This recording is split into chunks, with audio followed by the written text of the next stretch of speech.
صوت مدرب المنتخب الجزائري جمال بلماضي لصالح مدرب المنتخب المغربي وليد الركراكي في جائزة أفضل مدرب في العالم، فيما وضع مدرب المنتخب الأرجنتيني ليونيل سكالوني والإيطالي كارلو أنشيلوتي في المركزين الثاني والثالث بعد مدرب المغرب.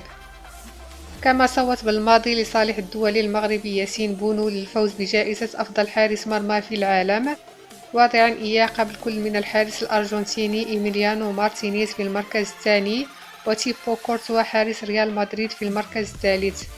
وكشف الاتحاد الدولي لكرة القدم عن تفاصيل اختيارات المدربين وقائدي المنتخبات والإعلاميين الذين شاركوا في التصويت لصالح المرشحين لجوائز الأفضل مقدمة من طرف الفيفا.